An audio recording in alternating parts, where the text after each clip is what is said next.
Well, hey, welcome everybody. Really appreciate your time today. So, excited to have, Ernest Murry, go through some pretty practical, cool kind of methods and techniques that's going to help make your lives much easier, right? And then some good best practices. I mean, I think a lot of folks here already know Ernest, but just the giving back, is huge. That's what we're all about here. Is we want to help everybody elevate what they're doing to be more effective, more impactful, and more valuable to everything they do. So the customers they serve, the environments they manage. So we have 45 minutes today, so we're going to do a live review. Ernest is going to take charge and kind of show you guys how things work. And I'll let him kind of describe what he's going to go through here in a second. But this is meant to be interactive, right? We want to address your questions, whatever you got, let us know. We'll work our best to address those in real time. And then at the back end, I'll cover a little bit about the secure access service as zero trust networking and just give a little bit of context of use cases, right? What we see out in the wild. With that said, Darren Swan, I'm the VP of Sales and Channel Chief here at Todyl. And then Ernest, you want to do intro yourself and then kick it off? Yeah, hi everybody. My name's Ernest. I am the CTO and one of the co-founders here at Genuine Technology Group. As we go through things today, there's a Q&A button down at the bottom. Make sure to click on that, put in your questions as they come up. We'll be keeping an eye on that, trying to answer things as we go through, as well as talking about stuff. So today we are talking about Intune and Azure Active Directory, and these are pretty hot topics right now. A lot of clients trying to go cloud only. A lot of clients are getting rid of their on-premise infrastructure. You want to get rid of your servers and your on-prem Active Directory. Going to cloud makes sense. Microsoft 365 makes sense. And all of that integrated together is really cool. But the question that we're answering today is, how do you get started? Because if you go watch videos and you go look at what's out there topic-wise on this topic, it gets really confusing really fast. Microsoft documentation and a lot of the videos that are built around Intune and its concepts are confusing because it's a very complex ecosystem and there's a lot you can do with it. And they're designed for big enterprise deployments. So today we're going to break it down into the 3 things you need to know to actually get started. And I'm going to show you a real Microsoft instance and how we can work through that. And then we can look into the security side as well, because you're moving your infrastructure off of a location and users are moving outside of your physical perimeter. How do you maintain security and control over these endpoints in addition to the remote management? So let's talk about deploying computers the old way. The old way of doing it was that you would set up a local account, you would install a VPN, you'd join it to the domain. If you're a group policy savant, the rest of it would be automated. If you're like us and not a group policy savant, then it becomes a very manual process of installing and deploying software and settings. Or you had the old golden image model and method of doing things. So with a golden image, you had a thumb drive with your answer file and the Windows installer, and then it would be reboot and wait, let things go, test, rename the machine, then reboot and wait some more.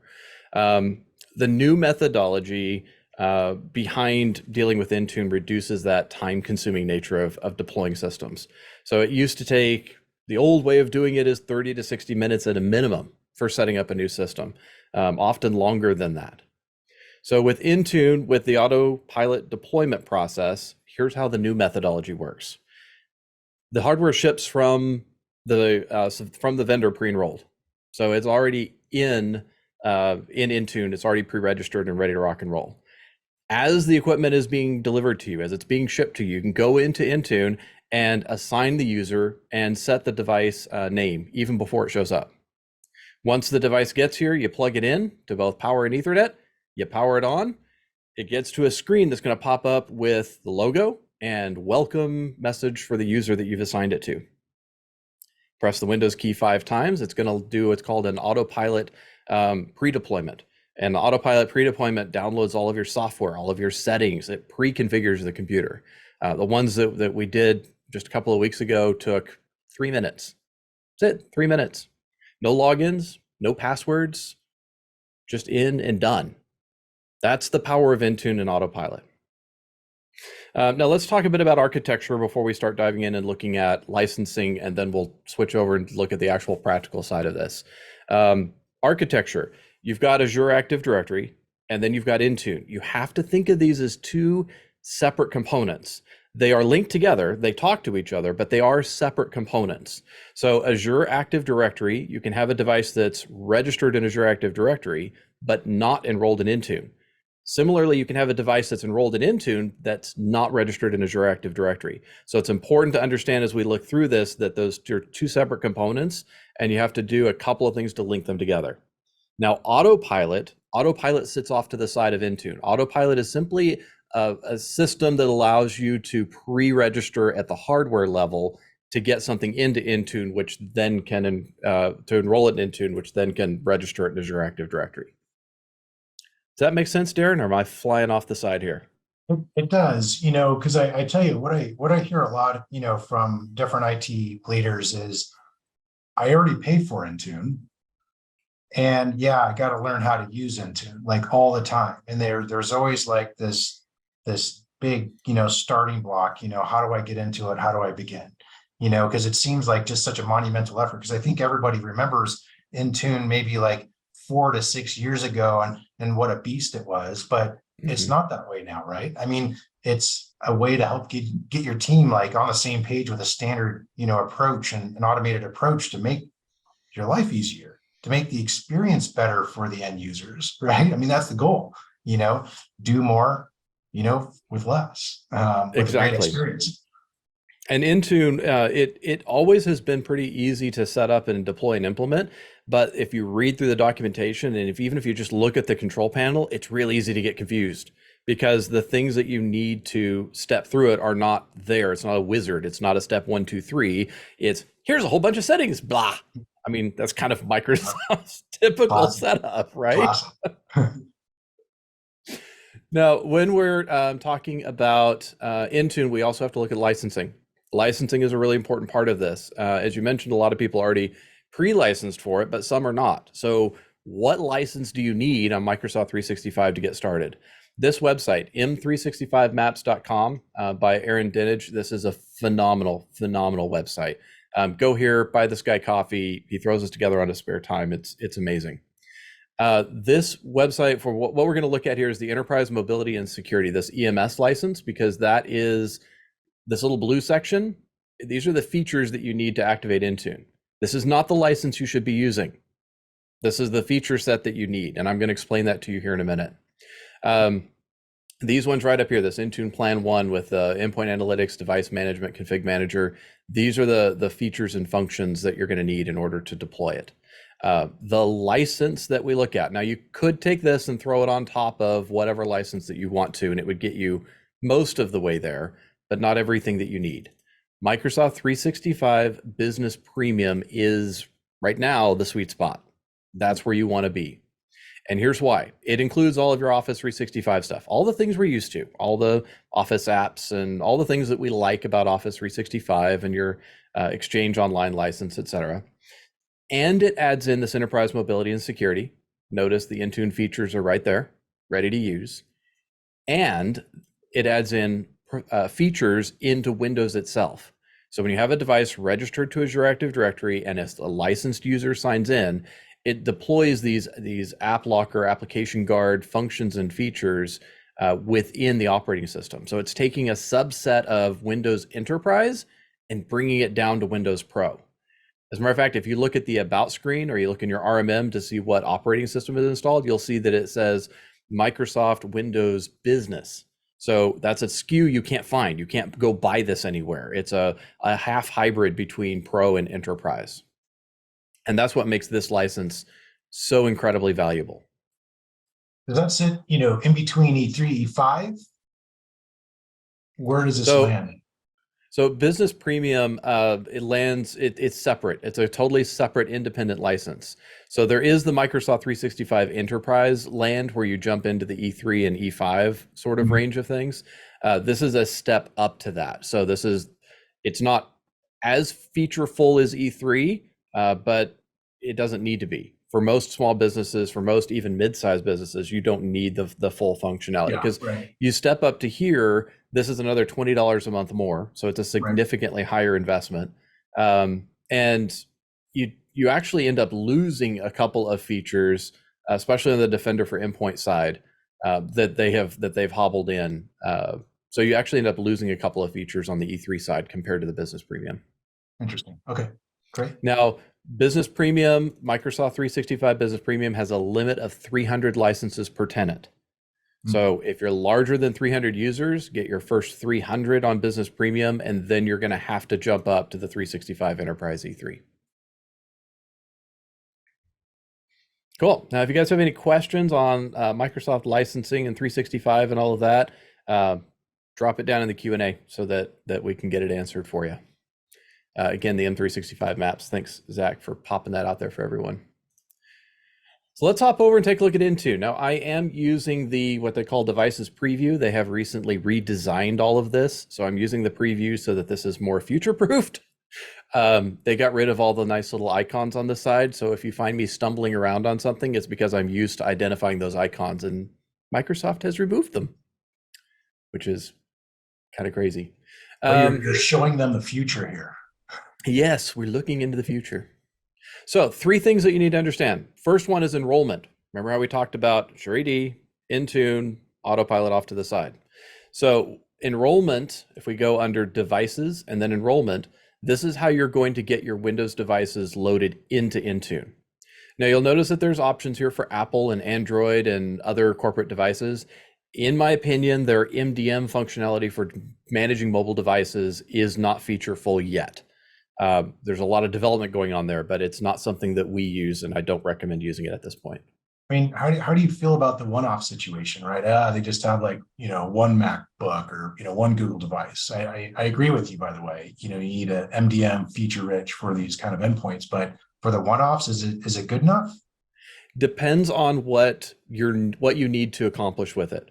You have to look at the feature sets, and they are adding more features and functionality to it. But for example, location tracking wasn't even a feature until a couple of weeks ago. So what do you need out of it? What is your purpose and intention behind? If you just need something light to deal with it, then that's fine. But in my opinion, it's not something we use for an MDM platform. Gotcha. So within the enrollment section, this is where you're going to come in and set up the automatic enrollment. Again, see, register with Azure Active Directory. We talked about them 2 separate components. This is where you come to ensure that this is set to all, which means that when something is enrolled in Intune, it's also going to register it in Azure Active Directory. If you have an older tenant, this will be set to none by default. So if you have a really old Microsoft 365 tenant, these will be set to none, and you'll have to manually set them to all. The other component, the rest of this, you don't really need to mess with. It's going to be, unless you want to turn off Windows Hello for Business, which I also recommend. But the functionality here from getting started standpoint, that's the first thing you need to deal with. The second one down here is autopilot. Now we talked about autopilot being that sub little feature. This is all about enrollment. Autopilot allows you and your suppliers to register devices at the hardware level. So you'll notice when I'm looking at the autopilot device list here, here's our serial numbers, manufacturers, and model numbers. It's actually registered this information to this tenant at the physical hardware level. Now, what's cool about this is it happens on the vendor side before they even ship you the hardware. So when you get this information in here while it's being shipped, this is where you can come in to assign a user. So we can pick a user and assign them to this device. And we can also set a device name here. So even before you get the device, you know what it's going to be. You can pre-print your labels. You can pre-name the device. All of that functionality exists right here. Easy, ready to go. Down here, Intune connector for Active Directory. Don't use this. Don't use it. This is setting up hybrid Azure AD. So when you are, especially in the small and mid-sized business, when you're looking at, you have an on-prem AD, you're going to be migrating to full Azure Active Directory, you're looking to go cloud-based, avoid anything hybrid. Hybrid AD ties physical AD to your Azure Active Directory, and then they become intermingled in this weird setup. Your devices get registered in both. And the only way to then move to cloud only is to format the devices and start over. So do not go hybrid Azure AD unless you are in a large enterprise that is never going to get rid of your on-prem Active Directory. That does exist out there. I don't think that's the target of most of the folks on this webinar, though. So avoid hybrid AD. Now, Azure Active Directory Connect is totally different. Azure Active Directory Connect is just a sync utility that synchronizes data between the two. It just copies information. That is not hybrid. You can absolutely use Azure AD Connect, but do not use the Intune connector for Active Directory. All right, so that's that. You also want to set up your one autopilot, where is it here, deployment profile. This is just what sets up how the auto enrollment is going to work.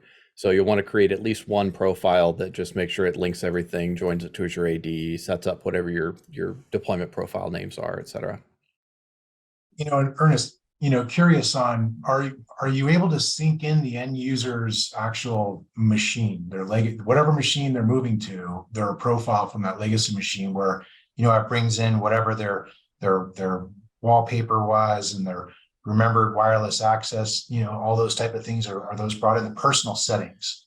There are some settings that can be synced, and that is actually an excellent segue into device configuration, which is the next section right here, and the next thing that we want to dive into. So again, under devices, we just looked at enrollment. The second thing you need to know out of 3 is here under configurations. Configurations are where you set up configuration policies, and this is how you configure how the device is going to interact, or what settings the device is going to have for the end user. One of those here under the device restrictions section is the ability to synchronize client or user data. Now, it's not a full profile sync, so your background images aren't going to come across, but a lot of the little settings that you do, start menu, pinned items, that sort of stuff, will carry over from machine to machine. Cool. Microsoft is making that bigger and better and adding more things to that sync list, but for now it is fairly limited. Very cool.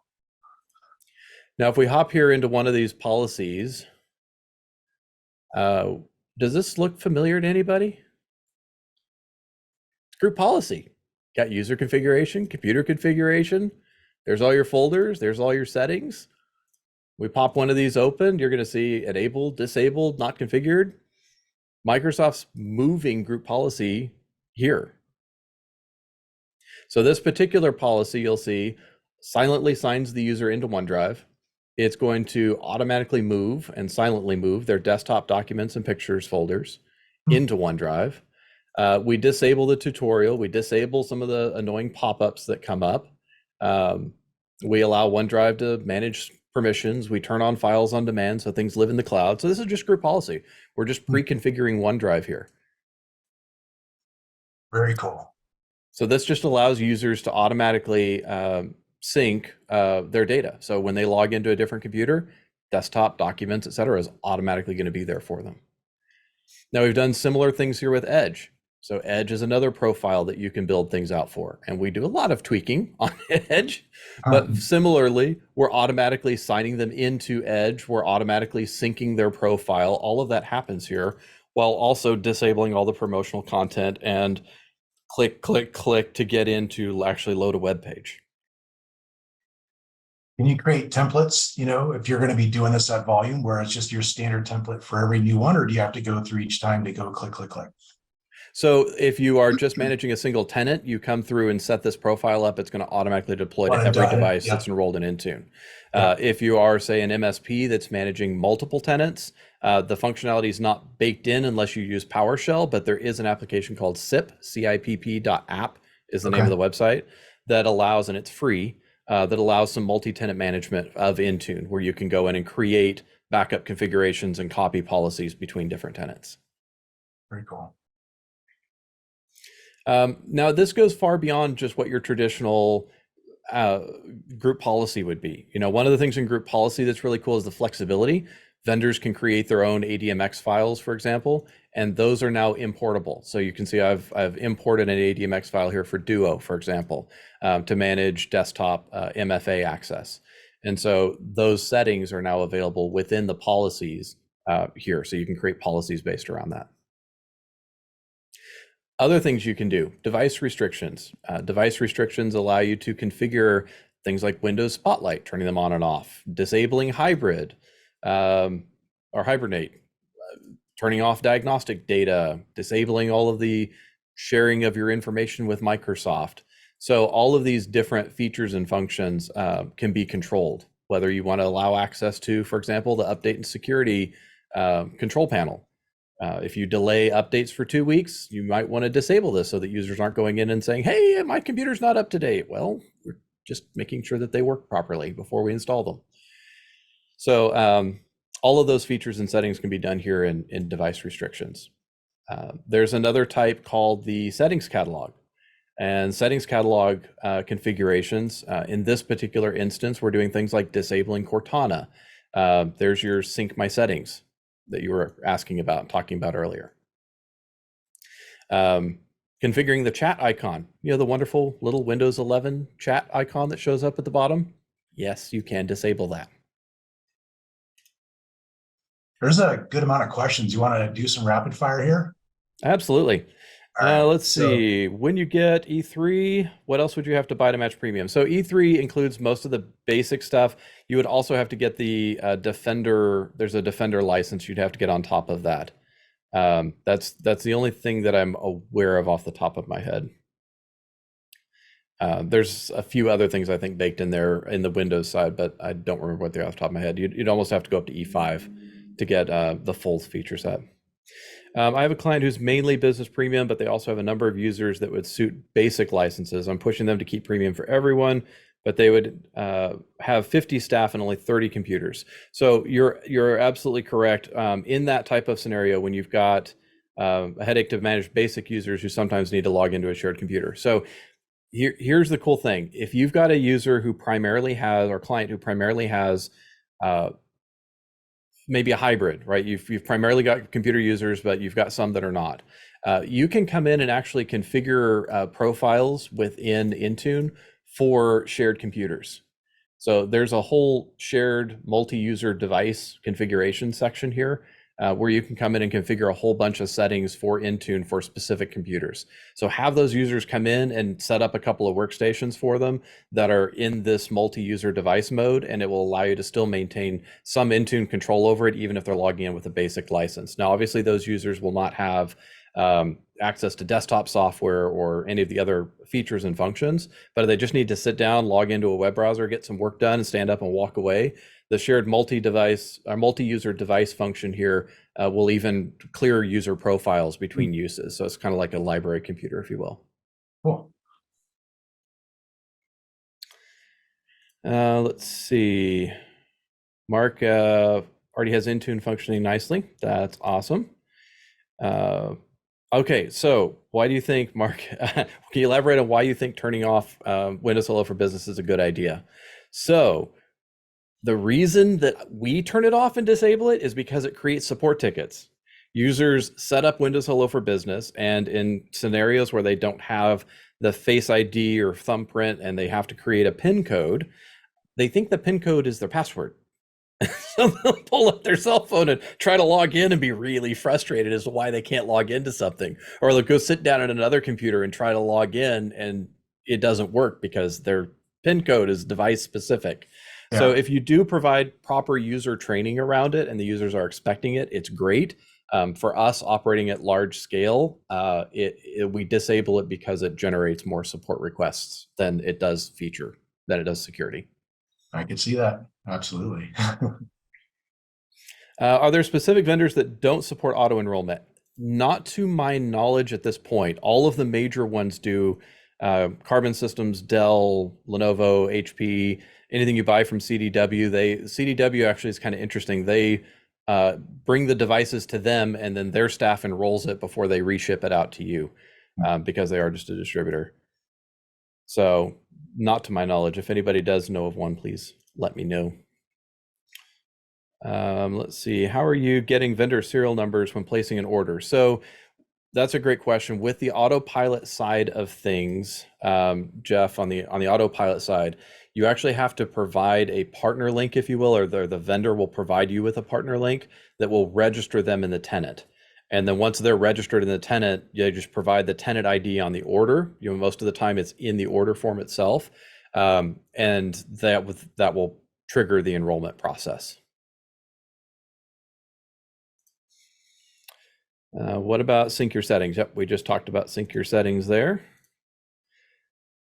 And E3 has auto patch. That's a good point, Brian. Yeah, E3 does have auto patch. You can also do some patching within Intune itself, but we'll talk about that in a moment as well. Keith, what's the name of the app or website for multi-tenant copy of settings? So that is sip.app, and Zach posted that as well, a link to that. Greg's asking, can you touch on your standards for AED groups and how you keep it simple for config, app deployments, and other items?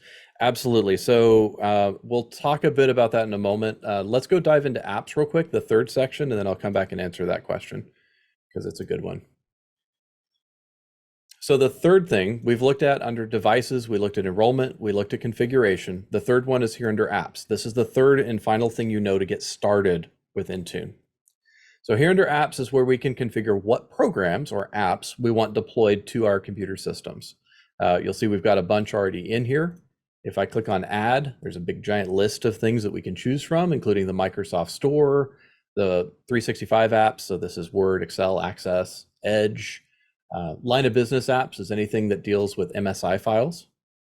And then you've got Windows app, the Win32 down here. Now these have to be prepped. This is for executable files or non-MSI installers.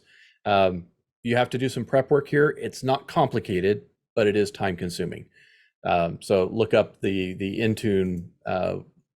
There's an Intune config utility that you need in order to prepare those. Today though, or right now, we're going to focus on deploying a Microsoft Windows app now, or store app. Now, one thing that drives me crazy when I pull a computer out of the box and I set it up for the first time, there's a little mail icon that Windows throws down in the bottom corner in the bottom of the screen on Windows 11 that users click on and they think it's Outlook. And it's not, it's Windows Mail, but then they get really confused by it. So again, trying to reduce support tickets and confusion, I'm going to go here and search for mail and calendar. It's going to pre-fill all of our wonderful information here that we need. And then it takes us to the assignment screen. Now in Intune, when you're talking about assigning, whether this is a configuration profile, an app profile, etc., this screen will show up. And this is what Greg was touching on with the AD groups and such. There are three sections here: required, available, and uninstall. So required means it's going to force this application on whichever you've determined here, whether that's a specific group or it's all users or all devices.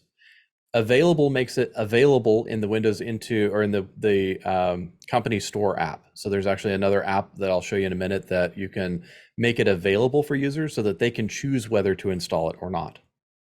And then uninstall, which this being that mail and calendar app, we want to uninstall it from the device. So this means it's going to disappear completely. It's not going to exist. User logs in, a minute or so later, that little icon just disappears. And that's it. That's literally it. It doesn't get much simpler than that. So when talking about applications and how you want to deploy them in groups, the way that we do it is we standardize on a group setup. So you can either do it based on, say, what they're a part of. So if they're part of sales and marketing, they can get specific applications. Or we tend to create groups that are, say, for example, app_app name. So if they need QuickBooks, if they need whatever programs they need, we'll just create a group name with app_, and then that allows us to quickly determine adding them into those groups or assigning them to those groups. And you can even do dynamic user group memberships based on other groups. So sales and marketing, for example, always has this application deployed. I know you covered some of them, but what are, when you think about the end user experience, right? You're automating, the setup of things, but what are those top gotchas? Got to get rid of this. This is going to cause, some friction or pain or a ticket, right? Importantly, what's like top on your list? Like, this is it. I always rip this out every single time. Mail and calendar is one of them that we want to get rid of. Microsoft Sticky Notes is another one, because Microsoft Sticky Notes don't get, or at least didn't. I think they recently moved them into Outlook, if I'm not mistaken. But Microsoft Sticky Notes didn't move from computer to computer. They didn't get backed up anywhere either. Yeah. They weren't part of your profile. They just sort of existed in some little temporary place, and when they were gone, they were gone. And users were getting really used to relying on those. So those are the two big ones. And then of course you want to deploy your Microsoft 365 apps. But those are the two big ones, along with on the configuration side, disabling Cortana and the pop-ups that come up with Edge and OneDrive. Yep. Matt's asking if you can kill off games too. Yes, Matt, you can kill off games. Anything that's part of the Microsoft Store. We hop in here into the store apps. You want those Xbox things gone? Yes, you can make them go away. Mark's saying that he's hosting his SIP in Azure using his Action Pack free monthly Azure credits. That is an awesome tool, and that's a great way to handle it. And then Andrew, from the MSP side, do you recommend deploying all apps via Intune, or do you also deploy some via your RMM tool? That is a wonderful question, Andrew. I love that question. So we do both, and here's why. Intune, we utilize for customer-specific applications. So if you have a client-specific app, something that they only use, put it in Intune. If you have something that you're rolling out across all of your client base, so your own standardized stack, this would be your Total is a great example. Total across your entire stack, deploy it through your RMM tool. The reason that we do that is because then things that live with the customer live inside the customer environment within their Intune, within their tenant. And then the things that belong to us or that are managed by us are deployed through our RMM tool.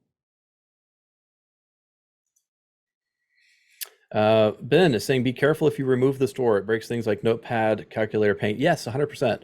Don't remove the Microsoft Store. Microsoft is moving a lot of things into the storefront. A lot more vendors are starting to use it as a distribution point. Yeah, don't remove the store itself, but do remove the various little apps that you don't like being deployed to your client endpoints. Brian, do you suggest deploying other apps like Firefox through the Windows Store now that Winget is integrated? Yes, if you can deploy stuff through the store, that's a great way to do it. Again, dealing with like Firefox and Chrome and some of the other web browsers, just keep in mind, and you need to educate the end users that their data is not going to get backed up from those. Unless you deploy some special things that's dropping it into their documents folder or something that's being backed up by OneDrive. By default, those profiles are not going to be part of your Intune setup here. So we recommend and we push our users to use Edge as much as possible because of that. Greg, are you doing anything specifically with Winget yet, or is that tied into Intune at this point? So I would have to ask Benjamin, our automation engineer. I believe that we're starting to do some stuff through our RMM, but we're not doing any Winget stuff through Intune specifically at this point. Compliance policies, target to all users versus all devices or both? Mark, great question. When we are talking about policies, there are different types of policies that can deploy in different ways. So if we take a look here, I think Edge is a good example of this. Let's go look at these settings. There are some settings that are user-based. You'll see user here into the setting type, and there are some that are device-based. So the answer to your question is it depends. If you are setting device-based profiles, then you need to configure it to target devices, and that includes groups. So if you're creating groups, you have to create groups of devices in order to deploy those through your Active Directory. If you are utilizing user-based settings, then they need to be deployed to users or groups of users.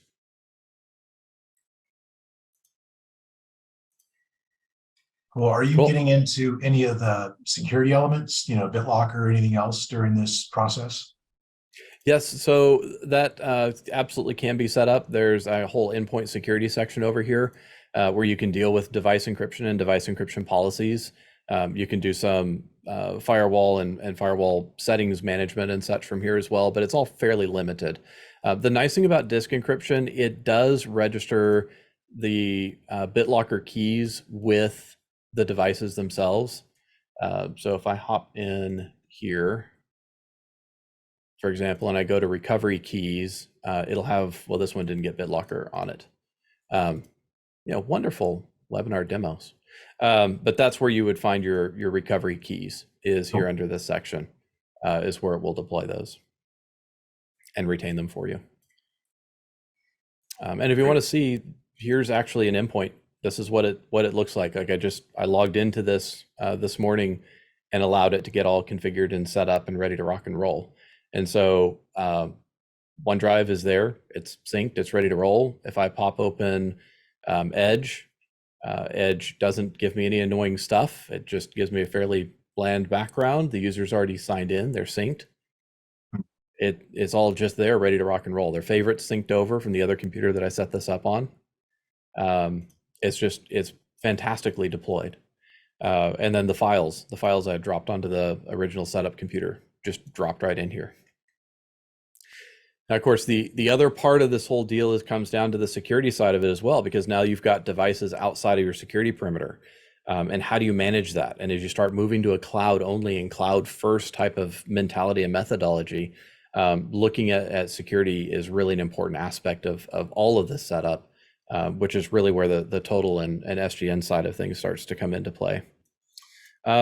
Mark Skinner, compliance policies. So compliance policies are something that I'm not going to go over because they're really complicated, and they're really dependent on your setup. But we'll take a look at, I mean, compliance policies are certainly an important aspect of Intune, and you can do a lot of really cool things like blocking access depending on whether certain functionality is met. So you could block access if SGN isn't deployed, for example. So Ernest, curious, for the remote workers scenario compared to the folks that you're, deploying out the autopilot device set up for an office, what's that kind of percentage typically look like for you? Shipping out remote versus the folks that are showing up at the office? We're looking at about 50-50 right now. Okay. So it's about 50-50. About 50% of folks are working out of the office and the other 50% are working remote. Yeah, no, I could definitely see where the experience, being able to open up that box and everything is lit and you're at home and now you're secure and protected as well at the same time. Powerful. It's really cool stuff. Let's see, what did we have here? Greg.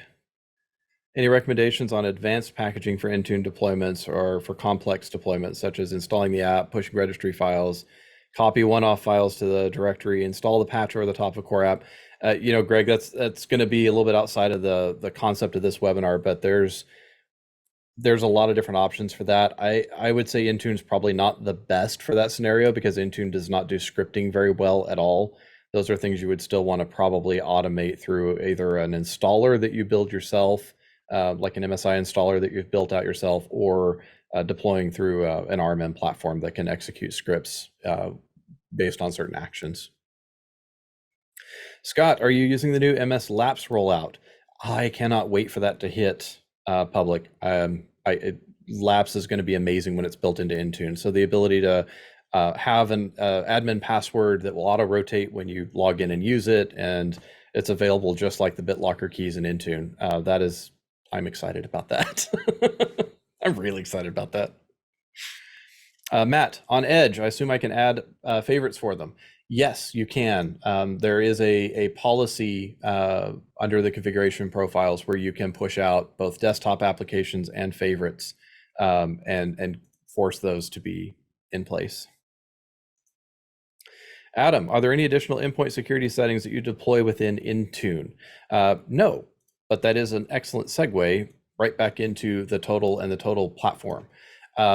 The reason for us not deploying additional security settings with Intune is because we utilize Total and the SGN or Secure Global Network application. And what it does is it has a whole bunch of functionality, different modules that are baked right into it that allow us to fully secure the endpoint. So the first one here being the SGN Cloud or their SASE piece of this. It's an always-on VPN connection, connects back to one of the closest whatever the closest data center is to that user, and then it's a single tunnel VPN. So it sends all of their internet traffic over that tunnel through the cloud-based firewall. So you get all of your next generation firewall features, functions, and protection, regardless of where the device is. So we're talking about moving configuration to anywhere. Now we're talking about moving security to anywhere. That is really a key thing. And we're finding a whole lot of interest, especially in mid-sized enterprises right now, who are discovering or realizing that their big global network of all of their firewalls tied together is a huge liability, and they want to get rid of it. And this is the best way to do that. And it doesn't scale very well, right? I mean, No, that's kind of the thing is you got you can't run around with a firewall tucked underneath your arm. exactly. And here that allows you to do so with all the policies and controls you want to put in place to make sure employees don't go to bad places and they don't bring bad things back, but they get access to everything they need. Yep, it's been huge, absolutely massive for us as we embrace this cloud only methodology to be able to have the same protection on every device, regardless of where it is and regardless of who the user is. Second component you'll see here is Endpoint Security, which provides a full EDR capability, which is phenomenal because they're all tied together so that you can see all the interactions through the SIEM, which is the final component or the third component here, where you can see all of the different threat, all the different activities, everything that the user is doing. And then the LAN Zero Trust. Now this one for our users and for the users we're supporting is huge because LAN Zero Trust means that we don't trust the other devices on the same network. If you got somebody working at home and they've got their teenage kid playing games in the background, who knows what's on that computer? Who knows what's on that network? If you're walking through a coffee shop, who knows what's on that network? I mean, I heard recently of an instance where an NVR, a video recording system, got breached on a network and it turned itself up as an IPv6 gateway and traffic was being routed through it and proxied through it. And folks were gathering data. The endpoint itself wasn't broken into, but the network was broken into. And having a setup like this with LAN Zero Trust and a full single tunnel VPN to segment that traffic off is really super important. Yeah, I mean, I think everyone can reasonably accept that every network you ever touch is hostile for whatever reason. Go ahead and pick it. It could be whatever devices are hanging off of it or the network itself, right? There's just an unlimited list of why you need to be in true zero trust. Right. Isolate, make yourself invisible, give yourself access to what you need, but separate yourself from the internet ultimately. And then on a LAN level, make sure that those neighbor devices can't see you and get you, and you can't access them either if they're not meant to be accessed. Zero trust is the new marketing term that everybody's utilizing around this type of functionality, but NIST has been preaching this for ages around the concept of microsegmentation. That was the term that they were using, but it's not as salesy or fancy as zero trust. But microsegmentation and it also that describes really what we're talking about. We are trying to segment the devices, segment the traffic. You only get access to what you need when you need it, after you've been authorized, authenticated, and run through the ringer to make sure that it works properly. Yeah, it's a logical segmentation of the network, right? Accounting department should only access and see accounting stuff, right? Executives should, see the things that they need to see. Back office workers should see the things they need to see, but that's it. Yep. Another big part of this is, really to stop and slow lateral spread, right? A machine gets popped, it can't go to the next one, because that's what the threat actors ultimately want to do is go lateral, go wide as fast as possible. Yep, exactly. I mean, you can see here as an example, I've got advanced IP scanner up. It scanned my network. I've got a printer here. I can see what the devices are on the network, but if I try to connect to it, it's not going to go anywhere. I can't see it. Totals lock that device off. I can't connect to it. It can't connect to me, even though that's just a simple printer. So that's the type of functionality that is really important to us in deploying these types of setups and scenarios. What kind of planning do you get into, as you look at a client? What's kind of the thinking process as you look at segmentation of the network for a customer? Oh, what a great question. So we have our own standards in place for VLAN segmentation within the network. We have to start having really deep conversations with clients around their business, who they are, what they do, the departments they have, how users interact with those departments. The best way to go through with setting things up is to define roles. Help the client define their roles. You have to help the business define the different roles that can exist within that organization. And you have to do it by role, not by title, because you can get somebody in who's doing both a sales role and also doing an accounting role. I think that would probably be a bad hybrid, but maybe sales and operations. And so they need access to both of those worlds. And so you need to create roles that allow access as narrow as possible within the client's environment. Do you see that as a systems to roles discussion or a roles to systems discussion? You know what I mean? Like where you can architect and think through what different resources and team members truly do need access to in order to be productive. Is it one way or the other? Top down from a systems perspective or bottom up from the resource? It depends on the individual infrastructure of the client and how things are set up. It's going to be unique depending on every client. I don't think you can take a single approach to it. If you walk into a client and they've got 50 users and 43 servers, that's a lot of systems. So you probably want to start at the systems level and identify what exists and then map those to the users. If you walk in and you've got 50 users and one server running a couple of applications, you might want to go the other way around. Let's start looking at the users and determine who they are and then determine what they need access to. So I think it really depends on what sort of role or what you're walking into. Yeah, makes sense. Everybody's got their own different, environment and sometimes mess. Exactly. Now, the other really cool part about Total that we absolutely adore is that it ties in with 365. So it's actually integrated into 365, utilizing the same groups, the same users, all of that information pulls over, which allows the users to be identified and access to be granted based on individual user level or based on the group level, the group access that those users have. So you put them into an app QuickBooks role, for example, inside of Intune or inside of Azure Active Directory, and it can deploy all the necessary policies and things around that. And then it can also, through Total, automatically provide them with access to that server and those files and that infrastructure that they need access to. QuickBooks is a bad example there because it cannot be deployed through Intune because QuickBooks is terrible. But you get my drift. Sage, some other applications that you could do that with to automatically deploy is really important. Well, looks like we have some more questions here. Yes. So Terry Cole, Ernest, I am a Total shop, and this may be an offline conversation, but have you arrived at the point of trust for the Total endpoint security component being the only EDR installed? Now, this answer is going to prove to you all that I'm not like some salesperson here pitching Total. I love Total. They're an integral part of our stack. I never trust any single vendor. And so we utilize Defender as well as Huntress on every endpoint. So there's actually 3 different platforms in use.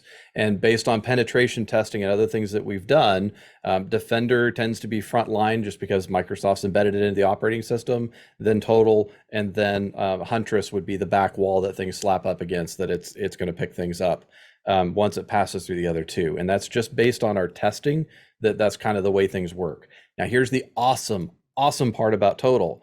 Total ties into those other platforms. So as you're looking to add additional layers into your security stack, they've got integrations with Checkpoint. They've got integrations with FortiGate. They've got integrations with SentinelOne and Defender. So all of that data that you're gathering from whatever other layers of security that you're deploying in addition to the Total EDR can be ingested and reviewed by Total SOC and by the SIEM. It can still create cases and do all of that based out of it. Huge valuable, important thing.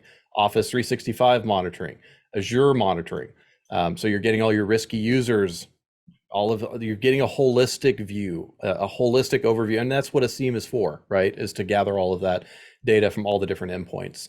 So I really appreciate Total. I appreciate the view that you guys have on being open to bring in those integrations. Yeah, I mean, it really just completes the puzzle, right? Because like I always say, you can't improve what you don't measure. If you don't have the data, how do you know nothing's going on, right? Now, a lot of the, mid-market, enterprise companies, that we talk with partners, is a lot of times they just don't know. They don't know what's going on. They don't know if they're already compromised. They don't know if there's an issue already lurking and, sitting ready to pop its head. This is how you know. You got to have all the data and then correlate it, right? Understand it, look at it, evaluate it, have the threat hunting, the threat detection happen.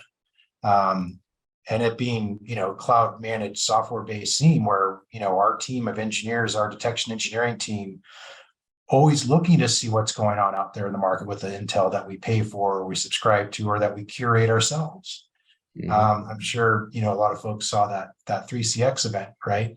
How do we know, right? You have to have seen, you got to go identify, right? And so we create detections on what those malicious outbounds are.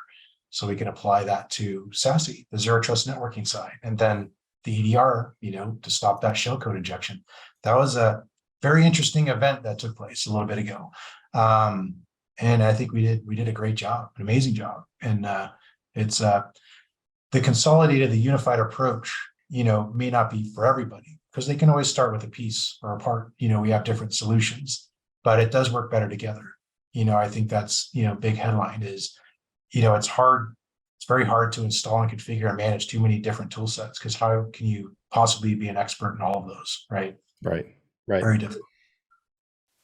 So looking at some questions here. Damon, would you still need a hardware-based firewall to protect devices such as printers that your total secured devices need to be able to see through LZT? So the LAN zero trust side. So the yes and no. I mean, you're going to have some sort of gateway device on premise, and it does make sense for that to go ahead and have some EDR capabilities, some security management capabilities. So yes, but you don't need to deploy a full-on next generation super expensive firewall on the edge when utilizing this.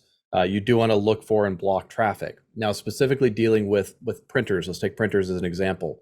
We create a separate VLAN for printers. Printers are on their own separate network. They're isolated from the devices at the network level, as well as having the zero trust and all that in place.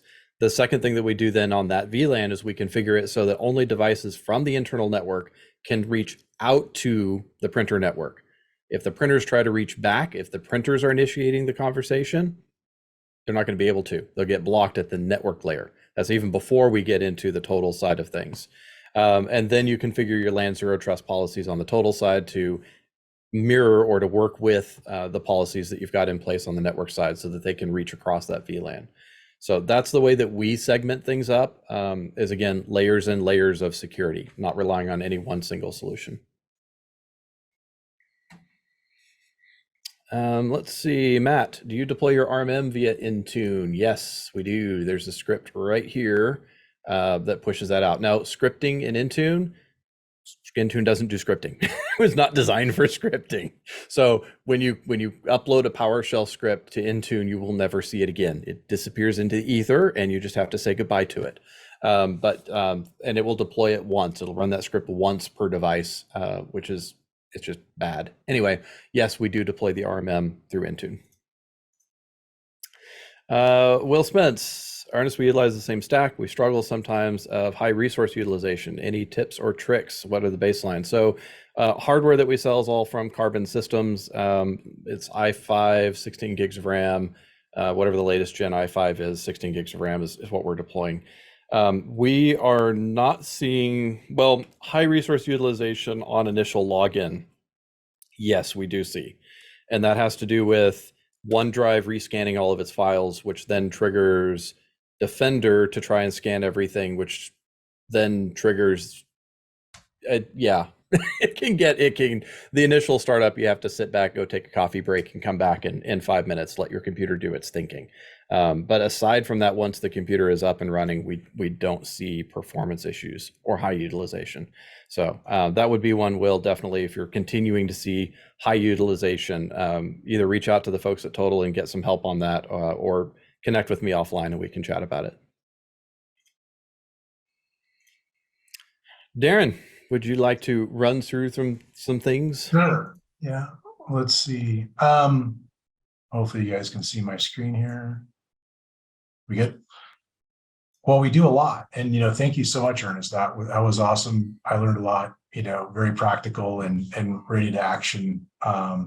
I think you helped make an impact with everybody here. So really appreciate that. Yeah. So Todyl does a lot, right? So we have the SASE zero trust networking as Ernest was highlighting.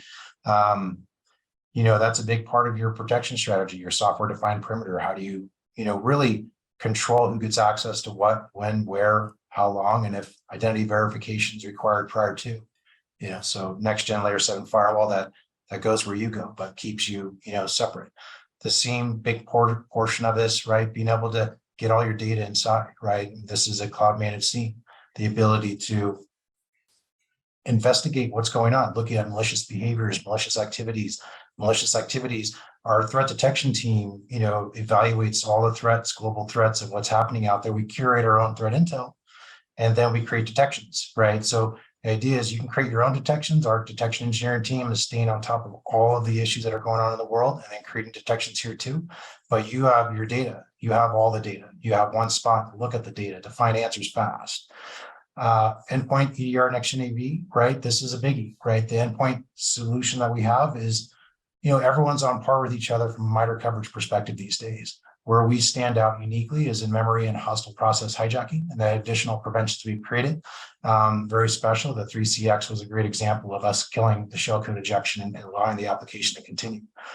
Our managed detection and response service, great product, very unique, fully transparent. We don't abstract, we don't hide. We're in a shared Slack channel or Teams channel with your team every day. This is special, right? We have to be on the same sheet of music together. If something goes down, we got to look at the same stuff. There's no special backend that we got to go look at compared to what you see. You guys see the same stuff. MXDR, very, very awesome, very powerful group. Land Zero Trust, that's the isolation segmentation on a local area network. And then, of course, we have governance, risk, and compliance, which is around, ensuring you identify what falls in scope from a state, fed, vertical, international perspective. And then also one-click reports to demonstrate, coverage on different, compliance attributes. But importantly, this is a single agent, and I think this is kind of where a lot of folks get excited because, I like to say the bar is kind of low for us to be awesome comparatively, where, we strive to be the best in everything that we do and every quadrant that we operate in every day. And, this unification and consolidation, I think of the IT teams, and you can comment here too, Ernest. It's like everyone's got reasonable and good and sometimes awesome networking skills, but we're bringing, networking and cybersecurity together into one and making it easier to scale a cybersecurity strategy. Hopefully you can defend and demonstrate you've done everything you could to protect the business, right? That's the end game goal. And people are going to learn cybersecurity now. We're all cybersecurity people now. All of us, we have to be. Yeah. We have to live and breathe protecting ourselves and protecting every business that we touch. So there is no such thing, Darren, as a hands-off solution. You can't outsource security. No. At the same time, you can't in-house security. I mean, we have a full-time security engineer, and even they don't know everything. We don't know everything, having been around for so long. So it's really important to have that, as they call it, defense in depth. And that defense in depth, it starts with the knowledge and segmentation at the network layer. It starts with some of those basic, not using the administrator account and not having RDP open to the world and proper password policies, all of that. And then it goes into having a partner that's looking at things in depth, a partner that's looking across your entire ecosystem, that's bringing that all together, and who then has the talent and the team to be able to deep dive into things in a technical way that I can't even begin to imagine. I mean, the monthly calls that we have with the MXDR team blow my mind with the things that they're hunting for and that they're finding and that they're dealing with. It's amazing, and it feels so good. It's a lot of peace of mind, helps me sleep at night. Knowing that we've got that defense in depth and that additional layers and teams watching our backs and our clients. Absolutely. Great. Well, I think that's our time here. So great meeting, great discussion. Appreciate you going in depth here and reviewing the Intune environment, how to use it practically. Any parting comments or words? No, not from our side. I mean, if you're a small business or mid-sized enterprise or IT person out there, Genuine would love to help you out. You can go to genuinetechnology.com. For all of you MSPs out there, you know where to find me. I'm on Reddit. I'm on Tech Tribe. Feel free to ping me if you've got any questions or concerns or things you want to chat about. So thanks, Darren. Thanks, Total, for hosting this. I really appreciate you guys. Yeah, appreciate it. Thanks so much, Ernest. Appreciate it. Thanks for attending.